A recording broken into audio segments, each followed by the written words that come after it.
often is accidental. Maybe there is a teacher down the hall who actually does not grade work. I think in DCA of yore, we try to paint it as very simplistic. And if a core member had brought an example like that, we would have said, no. Every teacher at your school is 100% committed to student achievement, and you will not encounter something like this. A core member would say something about a parent. No. Every parent you meet is going to be exemplary and outstanding. And that is just not realistic of life. I don't care what strata you come from, what ethnicity you come from, anything. People are not all great or all terrible at any given time. It just doesn't make sense. And it would make it, what? That's weird. That's crazy. I know that can't be right. And it's not right.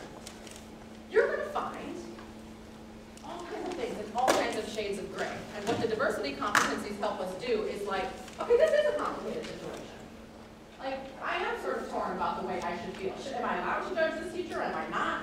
Should I ignore what I'm hearing? Should I not? I mean, it's complicated. When I read this, like what you want to read these scenarios for, though, is read them for the misunderstanding that you think the core member has about what we're saying one of the diversity competencies is. So, for example, when I read this, I think that this core member is misunderstanding what we mean by assets-based thinking. It seems like this core member thinks that we're suggesting that assets-based thinking means that you see everything from this sort of artificially rosy perspective. That if you're truly an assets-based thinker, you will say, no, this is fine. That's not what we're saying. We're not saying that you just create something when it is really not there. But what we're saying is that, how do you know it's really not there? Which is actually a different competency, which is maybe suspended judgment, which is like, stop, ask yourself, is it really not there? Or maybe my biases and architects are at play.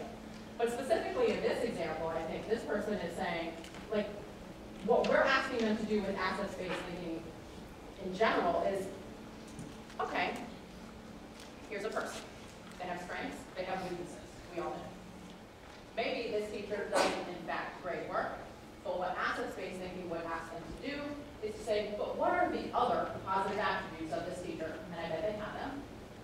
Let's not get bogged down in the deficits. Let's think about why it would still be important to have a relationship with this teacher, even if they don't grade work. That people are, there's a complete picture, and that even if one piece of what they do isn't great, what assets-based thinking does ask you to do is to, like I said, focus on the assets. Not deny the deficits, but focus on, are there other assets that could be there? And if so, what do I do with them?